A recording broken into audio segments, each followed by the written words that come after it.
Alrighty, well, let's get started then. So good afternoon, everyone, and thank you for joining Senator Bob Casey's Earth Day celebration. Today's session is hosted by U.S. Senator Bob Casey's office and the EPA. We're grateful for everyone taking the time to join this call today. I want to start by introducing myself and the other panelists on this call. My name is Andrea Guscott, and I am one of Senator Bob Casey's constituent advocates. Also on this call from Senator Casey's office is constituent advocate Hulan Bakalis. And from the EPA, we are joined by Tom O'Donnell. We're grateful for all of the panelists' willingness to join our office for today's webinar. Just before we get started, I'll quickly note that if you have any questions, please hold them until the end of the presentation when we will have a Q&A session. We ask that you please keep your questions general and applicable to as many people as possible since this is a public call. If you have questions regarding your own specific situation, contact information for Senator Casey's office and the EPA will be provided during the presentation for you to reach out to directly.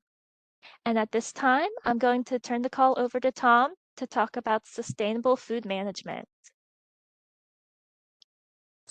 Okay, thank you, Andrea. My name's Tom O'Donnell, and Ulan, you can go ahead and advance to the first slide if you'd like. And I'm so glad to be here. Andrea, great job with you and Senator Casey's office taking on this opportunity with Earth Day.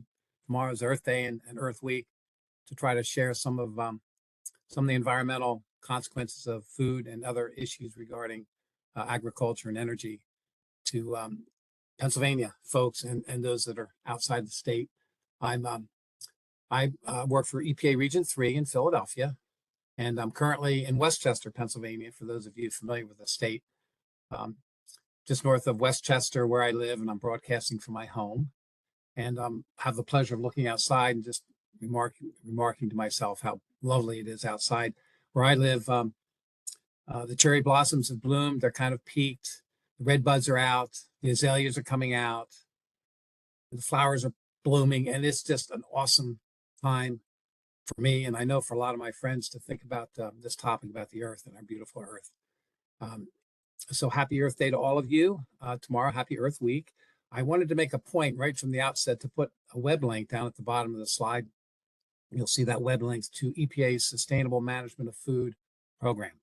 And I just wanted to make sure I didn't forget, because there's so much to talk about in the food space, so to speak, about food and surplus food and food waste and food loss. I can't begin to cover even a tad of what's available for you.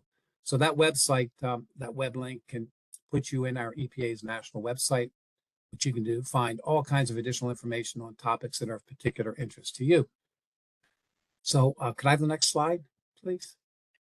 So this morning, in a casual, relaxed way, I want to talk about food and food waste and sustainable management of food, giving you some information and some of my own experiences and some stories about how to remedy what I hope you will come to know is a very significant and important problem globally, not just in the United States, and it's all centered around food.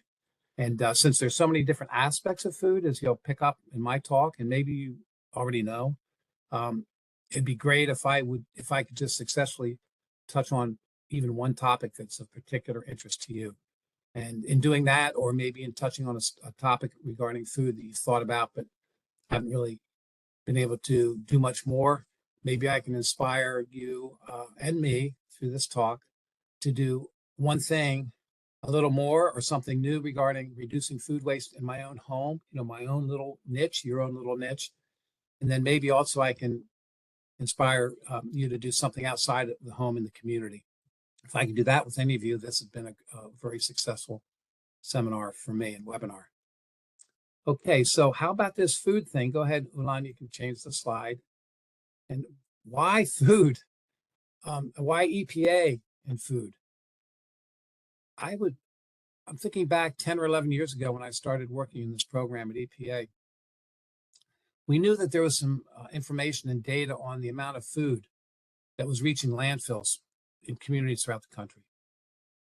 But the importance of that and the significance of that hadn't really at least reached the radar of myself and very much in the group I worked with. And we were in the sustainability group. But it did pop. And this is one of the reasons. This is a pie diagram, a pie chart, and I've underlined in red what I'd like to draw your attention to. This is a typical makeup of materials that end up in landfills. So you know what landfills, you put things in the trash and they dump it. And if you look at that underlined spot, we have food, and this has been measured, of the food category. And almost 25% of the materials that make it to landfills around the country is food. And thinking about that, we started to recognize that that's really a resource. Food, whether it's on a farm or on my plate or now in the landfill, is a huge, enormous resource. And it was being wasted for the most part. Once food is put into a landfill, it's pretty much wasted. There is a process that captures some of the methane that is emitted from rotting food that helps to capture some of the energy that's associated with food. But by and large, it's just wasted in there. And we started to look and do research with other organizations, the U.S. Department of Agriculture and some private foundations, some of which are very, very active, World Wildlife Fund, World Resources Institute, trying to understand the magnitude of the problem. And you'll see I have a note there that about a third of all food produced in the United States goes uneaten. I mean, I'm smiling, not because it's funny, it's just that's what I do. And I like to smile. And that's a huge amount of food.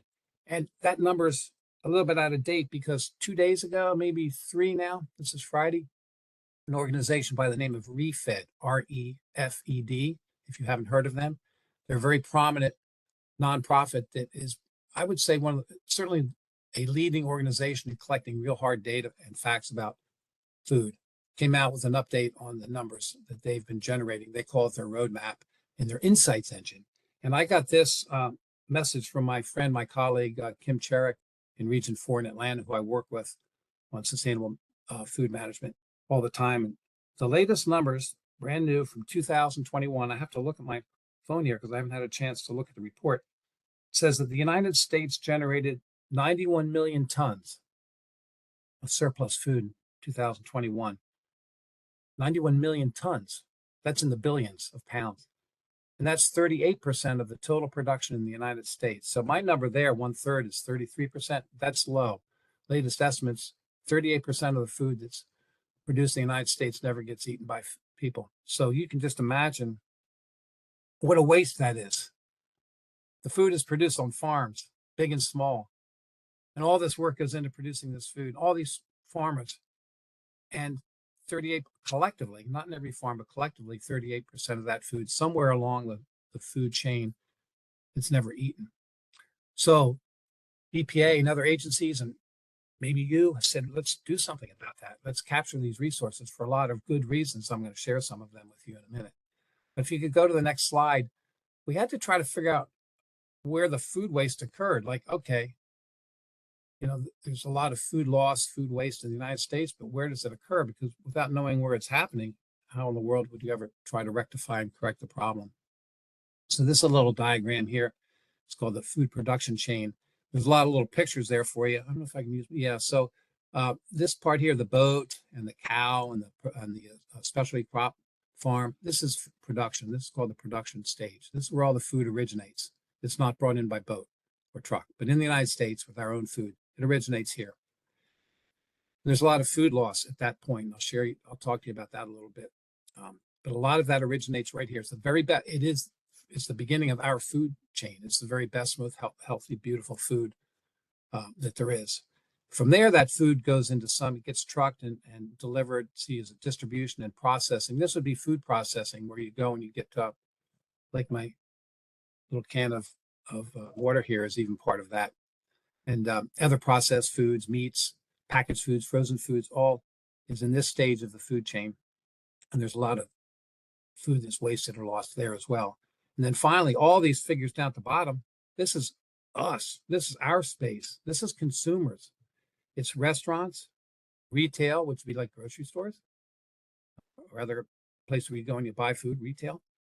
And from there, from restaurants and retail, there's home preparation of food along this line, and then folks eating at home. And then there's food service from restaurants. There's restaurant preparation. There's a chef there, goes onto the table where we eat, or perhaps a food line, a buffet line, or a catered service. That's a simplified food chain, but it does capture the different places where food loss and waste occurs. And it's not coincidental or incidental that there's more figures related to us as consumers, because as it turns out, and I'm going to show you in a minute, we consumers are responsible, and I don't mean in a bad way, it's just the way things are, for most of the food waste in the United States. That might be like, oh, the downside, but the positive side, that also means that we can influence food waste reductions more than anybody else. So we are millions of people that have an incremental bit of ability to influence and reduce food waste, and collectively we can make it happen. It's kind of cool. And in some areas, it's already starting to happen, but we just need a lot more. So I think we can go to the next slide.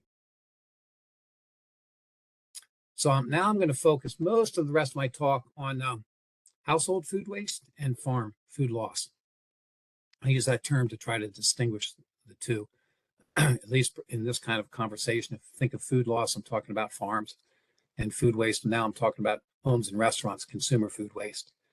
As it turns out, in that big number I just mentioned to you, 90 million tons of food gets wasted and is uneaten in the United States. 60% of that is in the realm of households and consumers, because it's what we buy at the grocery stores or places where we get retail food and consume at home, or where we go to eat outside. That's all consumer food waste. It's pretty astounding, but I guess it kind of makes sense, because that food is grown and raised for our purposes. And so we're the ones at the tail end of the food system that are responsible for throwing away just more food than we ever really have to.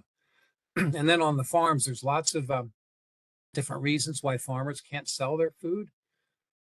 But in many, many cases, they cannot. In some farms and some types of products, perishable, greens, lettuce, they're hard to manage, raise, and since they're perishable, they don't have a long shelf life. There's market conditions. There's a whole lot of factors that weigh on farmers that result in a lot of their harvest never reaching people. I have up here to 30% is the number I've used. Some are a little less, some are more, 15 to 30%. The point is, it's a whole lot of wonderful food that's that doesn't ever make it off the farm. Okay, can I see the next slide?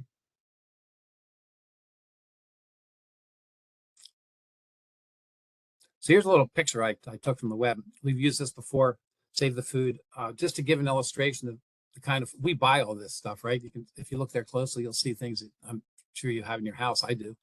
A lot of really good looking food. And this is a breakdown designed to show what food gets lost in households, gets lost the most. And the big number up here is fruits and vegetables. So they're the ones that are the easiest to lose, right? They go bad. And bananas get brown, and other fruits get soft, and oranges maybe dry up a little bit for whatever reason. They're the main culprit. Wonderful food, but it's the main culprit. And then the second would be like milk that goes bad, different kinds of milk that just, they don't get consumed quick enough. And then there's some other significant items too, like fruits, like grains and cereals, bowls of cereals that don't get eaten fully with some of that milk that gets thrown out. And then other foods, including eggs and meats and fish. All kinds of food gets wasted. But the big culprits are, as I'll mention again, your fruits and vegetables. So maybe that's one place where we all could think about doing a little bit better, not just in buying the right amount. And I'll mention this again too during the talk, but also storing things differently and using things in a more of a different variety of ways, things like that. So this, you noted on the bottom, it says in 1 month, according to this one study, a family of 4 wastes about, and I'll say this, wastes about 100 pounds of food on average, 25 pounds a week per person. You run those numbers and you realize, you know what it is? It's an accumulation of small numbers by so many people. I track food waste here at our place now. There's just 2 of us. And I'm conscious of the problem. I try to do what I can. I laugh here to my family because if you ask my wife, she'd say I'm kooky about this. Actually, she didn't. I asked her the other night about this. She said I'm dorky, but that's okay. If I'm a dork to my wife for being a food waste wayer, it could be worse. So, but I do pay attention to food waste, and I think she and I are at I think we're like a half a pound a day, and most of that's coffee grounds. So that's just us. I'm working at it, and we've reduced the number a lot, but it's still, there's still ways I could improve upon that. In terms of dollars, that food waste relates to somewhere between $1,200 and $1,600 a year household income that's spent on food that's thrown out. The number varies depending on who you talk to, but generally it's a lot of money, which is a motivation for some folks to try to do a little better and stretch their food a little further. Ulan, could I have the next slide?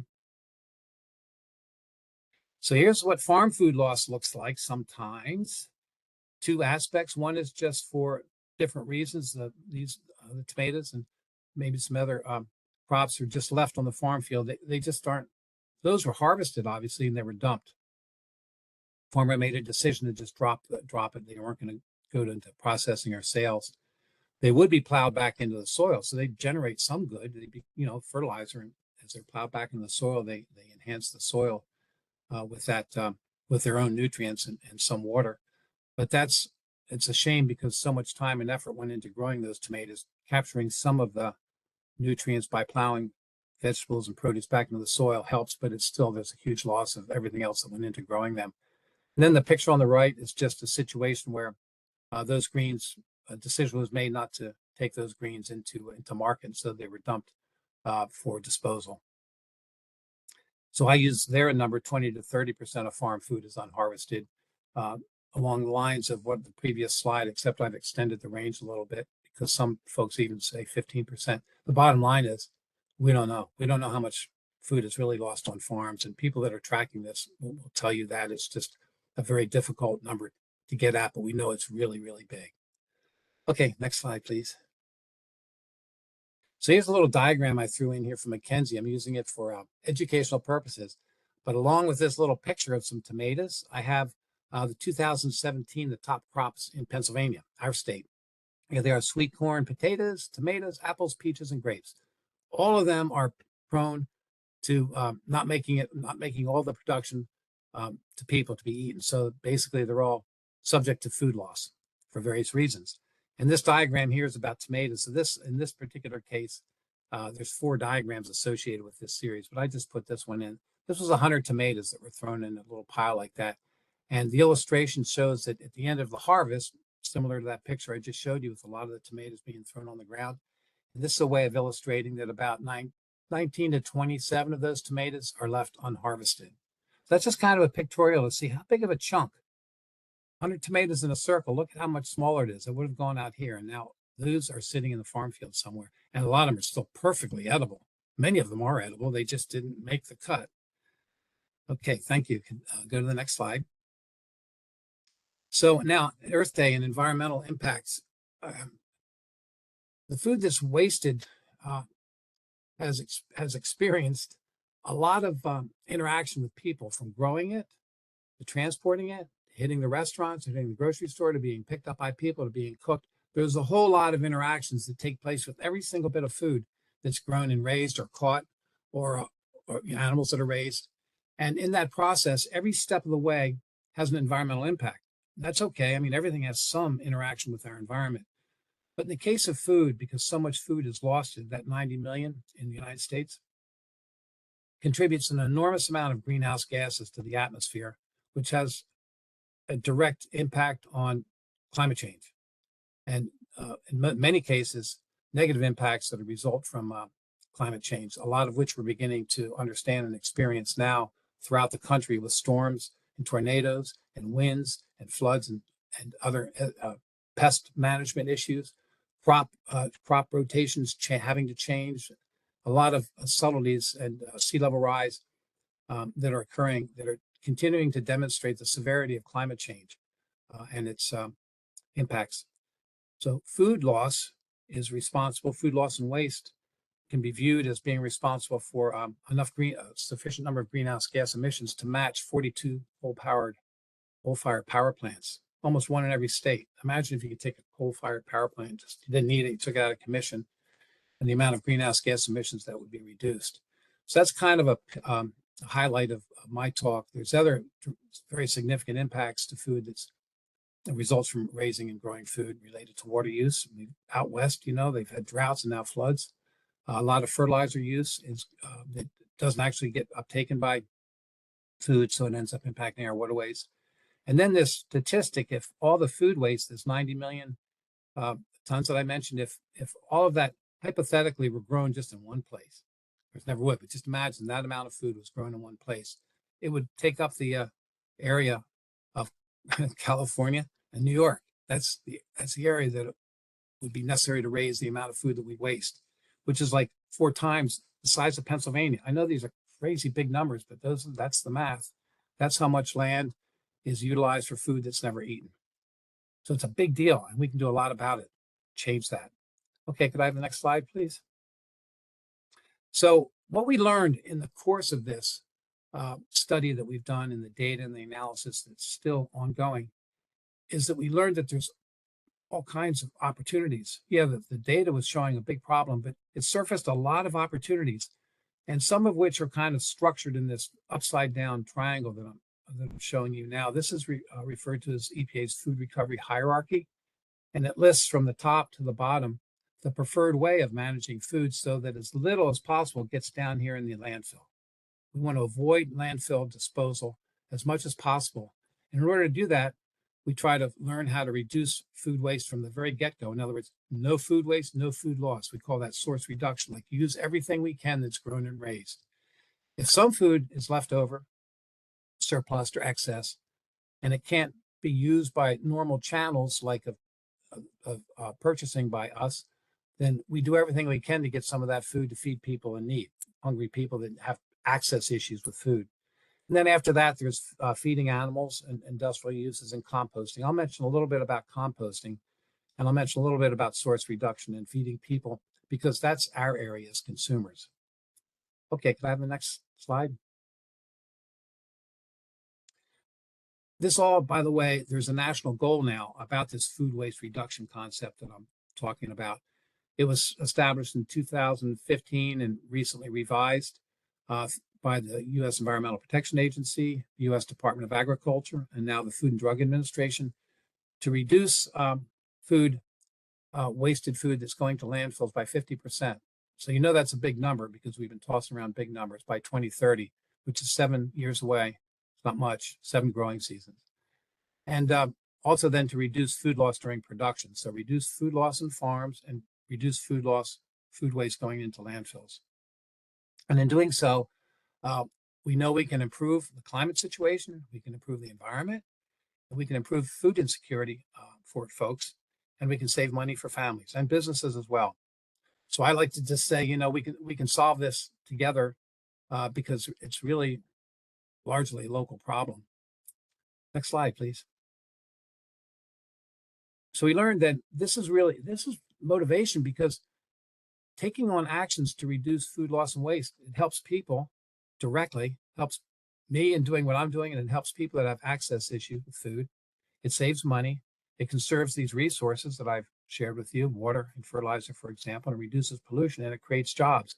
So there's kind of like a motivation for most people, depending on where their particular interests are, as I just mentioned. So go ahead to the next slide. Regarding feeding people, helping people, this is a diagram from the site's called Feeding America, which is the largest hunger relief organization in the United States, and they're just data rich.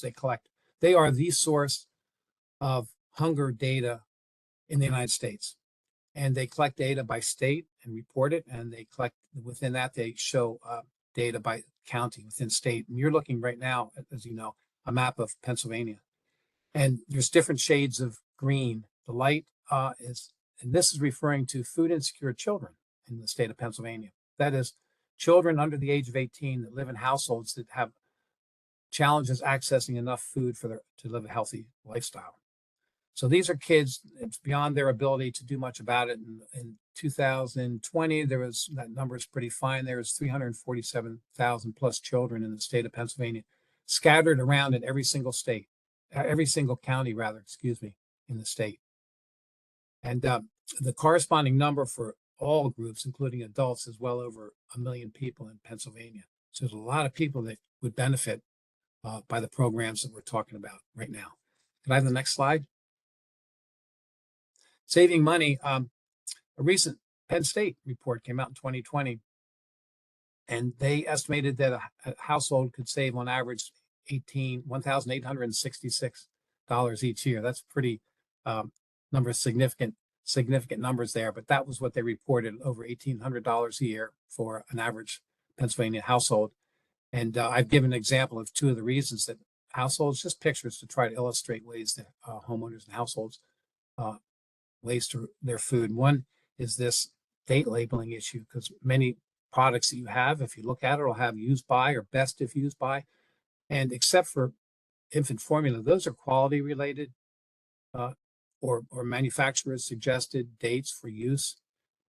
Trust your nose and taste and the appearance of things, because they have nothing to do with the quality of the food for you. If you're a couple days over, 9.5 times out of 10, it's just not a big deal. I trust myself. I look at date labels sometimes because I'm interested in them, but I never throw away food based on date labels because it's not relevant. So that's helped me to focus on using food. So if I've got a date label that's looming or past a little bit, I use that food.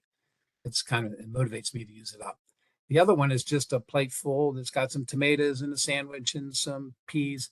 And that's an example of plate waste. All that food is edible, but it got tossed out because it was too much for that person to eat. So that it alerts us to think about ways of portioning food in a different manner so that less is wasted. Next slide, please. Here's the conserved resource issue.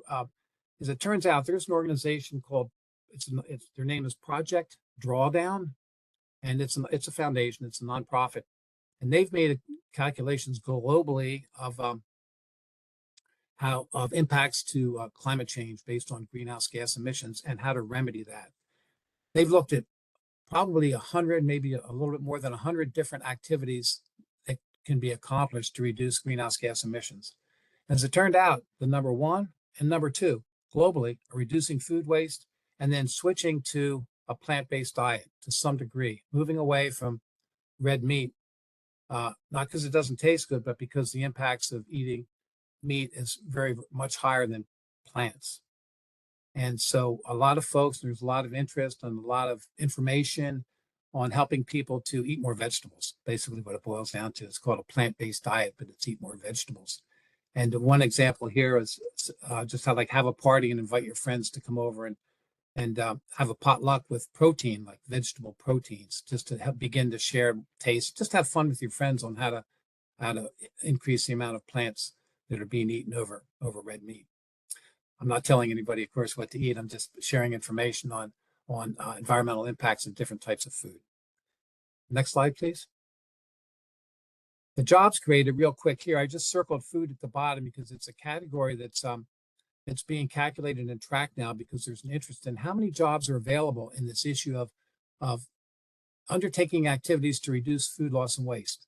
It creates a lot of jobs because somebody's going to do it. And as soon as somebody's going to do it, there's a job opportunity.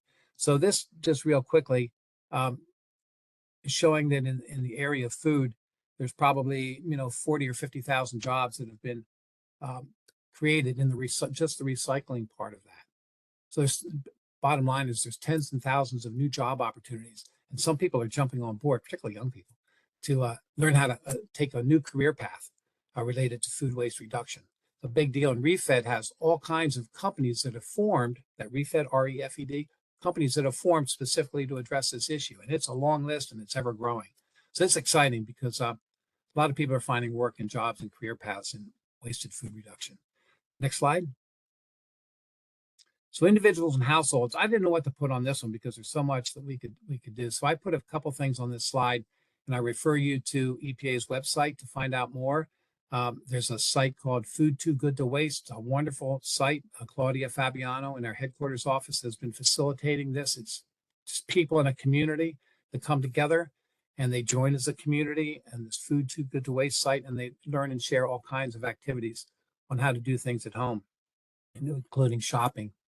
And they've been active like Food Too Good to Waste. They have lots of great speakers for 6, 7, or 8 years. In fact, I'll tell you a story. I linked into one of their webinars probably maybe 5 years ago. I do it frequently, but in this particular case, and there was a speaker.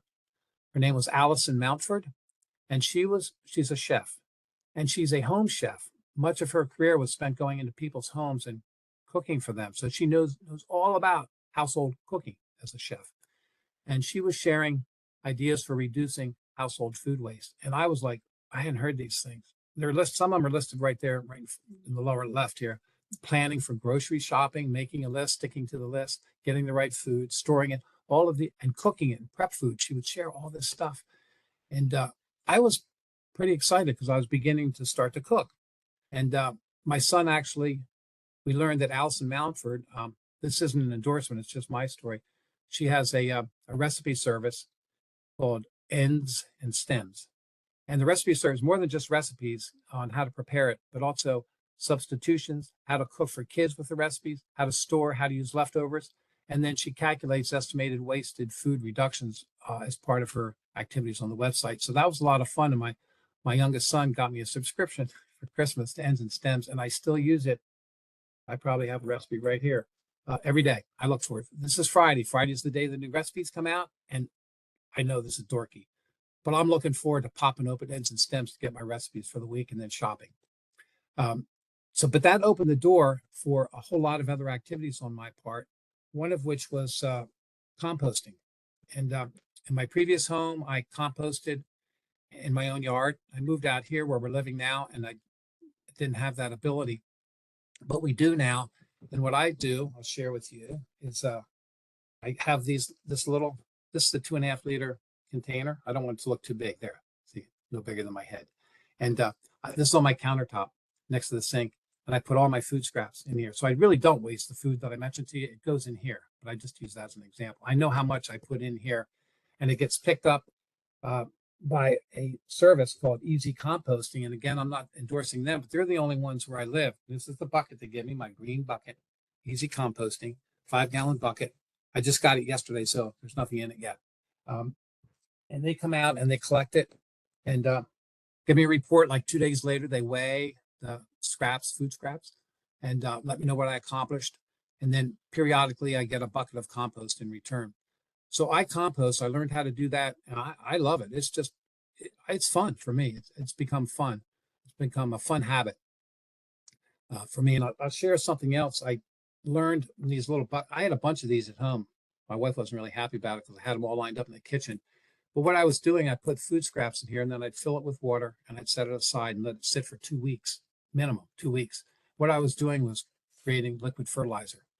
And oh boy, was it smelly, but it was strong. And I didn't master the use of the liquid fertilizer because some of my plants didn't like it. I think it overwhelmed them, but I've got it. I'll work on that. See, that's my area of working on it. So I could make the liquid fertilizer. I'd still have the solids, and I could send that to composting. The other thing that I do that is a lot of fun, it's hard work, is I get together with friends and glean on local farms. Periodically, we go out to farms that allow us on their farms, and we glean surplus food and deliver it to food cupboards and food pantries. So those are examples of things that I do in-house and then in the community. I have a little coloring book kind of thing here I'm showing you. This is on EPA's websites for kids. This is an activity book that can be used for your children or your grandkids or whatever, that helps them to learn about food waste. Apple's the girl, and she teaches them all about food waste. Okay, could I have the next slide, please? I'm going to try to get through these now. Regarding businesses, when you guys go to work or your friends, whoever, the businesses can do a lot in this space. And I'll just mention briefly, one thing that they can do is do a food waste audit, figure out how much food they actually throw away. And that can be done by a green team or just a group of people. They can figure out what's actually going into the trash can and into the landfill. And once that they have that information, they can decide if they'd like to do something about it. For example, they perhaps can compost. Businesses can educate us, and broadcast Earth Day or other events related to food waste reduction. They can they can actually organize events at food pantries like down here. There's a lady there that's part of a business, and she's got some volunteer time to help out at a food bank and and things of that nature. And I just wanted to show you there's a group of businesses that have committed to that goal I mentioned, the 50% reduction goal in the United States. They're shown here in that little graph. This here, these are all the different businesses. They're called food waste champions. And I just circled the ones in Pennsylvania. Over 10%, more than 10% of the businesses that have committed to this national goal are here in our state. That's pretty awesome. And some of them are not so large, like Moms. We have a Moms. It's super, super fun place to shop for food. We have Weiss. I know the Weiss folks. Giant Eagle right down the street. I use them a lot. And then Aramark, which is huge. So yay for Pennsylvania businesses. They're really stepping up and by example, showing us what can be accomplished. Okay, next slide. Now, community programs, EPA has a mapping tool. It's called this Excess Food Opportunities Mapping Tool. And that tool, Claudia Fabiano manages that one too for us. That lists by county and state, but by county, all of the potential sources of food waste, surplus food, food waste, grocery stores, hospitals, schools, warehouses, all kinds of locations where some food waste is likely to be generated. It's being generated. So that's a good planning tool. And a lot of communities will say, we want to do something about the food waste issue and hunger relief in our community, but how much food waste is out there and where is it located? That mapping tool provides the very first start for that. So it's pretty cool. I've been working with a gentleman from Lower Makefield Township here in Bucks County. We're still working on that. And I helped him with this mapping tool. I did the mapping tool, and then he overlaid what he knew about his township because the mapping tool's got data that's a little bit old. So between the two, we came up with a comprehensive list of organizations that generate food waste. And from that, we calculated that just the supermarkets and restaurants could generate, look, this number, 738,000 pounds a year. Man, a community like a township can do a whole lot with food waste, knowing that that opportunity is sitting there right where they live and shop. Another thing that could be done in community programs is to encourage local composting, or in some cases, some states and communities are instituting organic bans like Baltimore, which is a pretty rigid way of reducing this number, but it's pretty effective as well. Okay, thanks. Next slide. So back on the farms, the EPA contracted and gave a grant to the Society of St. Andrews, which is the largest gleaning organization in the United States. And we asked them to work with some other specialists to figure out an estimate of the amount of farm food loss in Tennessee. And this is the end result of their diagram. I just wanted to show you that they've estimated now for the state of Tennessee, squash for this last year, squash and cucumbers experienced a loss of 18,000 pounds per acre. And in this case, 14,000 pounds per acre. That's a ton of just two products in the state that's where all of this food is available. If we can help farmers either glean or help farmers be able to sell more of that food. Next slide. Grant funding. Someone asked me to mention some grant funding. A lot of the EPA food related grants have kind of finished for this year. So I would suggest anyone interested in funding, if you're out there and this is an area of interest, go to grants.gov for all the upcoming grants. And you'll see one that's called a climate pollution reduction grant that has a deadline for municipalities just to send in a notice that they're interested in applying. That one is currently out there, and there's the link for that. And then on grants, I just want to celebrate another Pennsylvania organization. Drexel University was awarded this year as they're one of two awardees throughout the whole United States for what's called a STARS grant, which is for colleges and universities to focus on research to find new ways to reduce food loss and waste. And Drexel University is the hospitality school. Jonathan Deutsch runs the program, and he's a chef. So it's a chef's program that uses a lot of student support to come up with new methods and ways of educating on food loss reduction. And one of the partners on that grant is Ends and Stems, Allison Mountford, that I mentioned from 5 years ago. She's doing a lot of videos, we're believing that videos are a way to communicate with people in a fun way with very direct examples of different things that can be done to reduce food waste in the home. So hooray for Pennsylvania, hooray for Drexel. Next slide. So that's, oh, good. I came to my last slide. So that means I can turn it over to you folks. Um, there is a slide I'm not going to go to that has some reference material. I assume that Andrea is going to, I don't know, I didn't ask her, but oftentimes these are recorded and the slides can be accessed. So I have some additional references just behind this one, but I just want to thank you for listening. Um, man, I hope I inspired you to do something new and to have fun with all. It's really lots of fun. And I just reiterate, the solution to the problem is really in our hands. Millions and millions of people making a little bit of difference adds up to a huge impact. Thanks, everybody. I'm all done. Back to you, Andrea.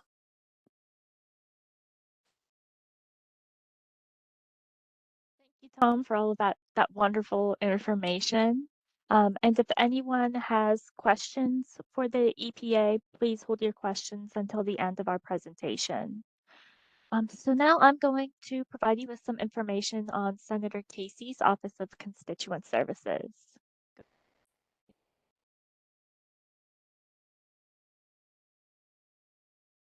So Senator Casey's Office of Constituent Services consists of a team of constituent advocates who assist constituents who are experiencing issues with a federal agency. This includes, but is not limited to, Social Security benefits, missing passports, IRS problems, VA benefits, immigration snags, SBA concerns, and so much more. After receiving written permission, our office is able to follow up with the federal agency on a constituent's behalf to check on the status of pending claims or appeals, ask questions, relay information and concerns, as well as demonstrate Senator Casey's interest in a matter. Under the law and rules of the U.S. Senate, we cannot force a federal agency to act in someone's favor.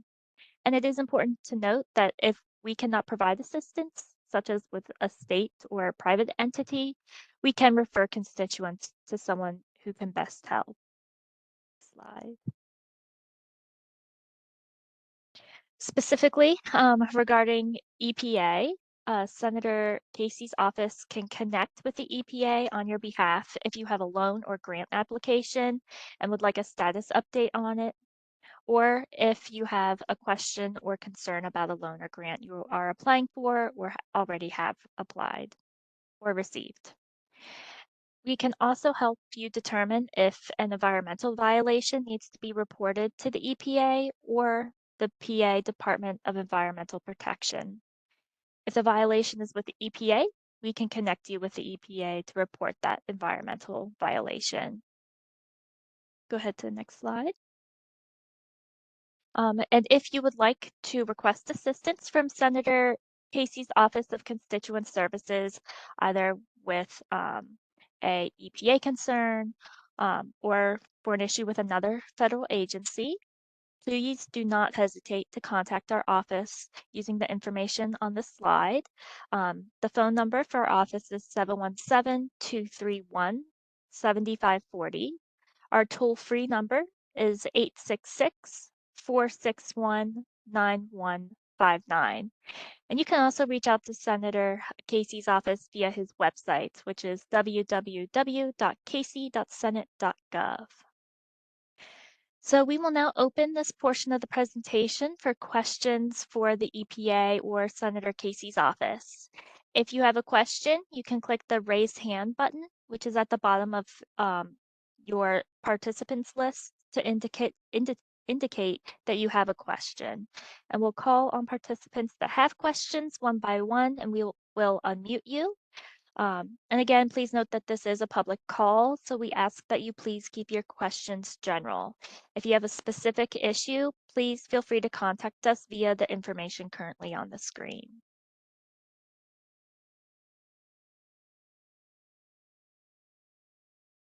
So if anyone has any questions, you can just hit the little raise hand button. It just looks like a little hand raised up. Andrea, I was also going to suggest if they don't have a question, someone might want to share something they do at home or in their community to reduce food waste that what would be interesting. I'd love to hear that as well. Yeah, that'd be great.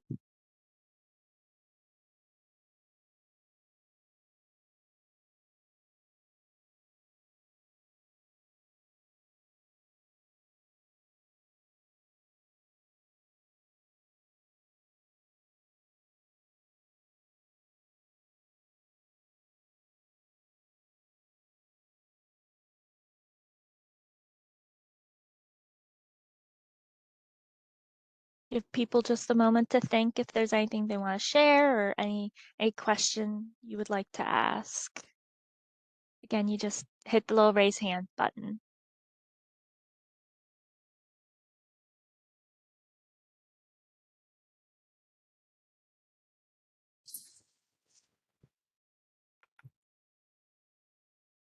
Alrighty, well, not seeing that anyone has any questions or comments right now. If you think of something after you log off this webinar, you can contact us with the information on the screen, and we'd be happy to get you an answer. All right. Well, I'd like to once again thank our panelists for being here today, and also for all of the attendees for being part of Earth Day with Senator Casey's office. Thanks, everyone. Have a great day. Have a wonderful day, everyone.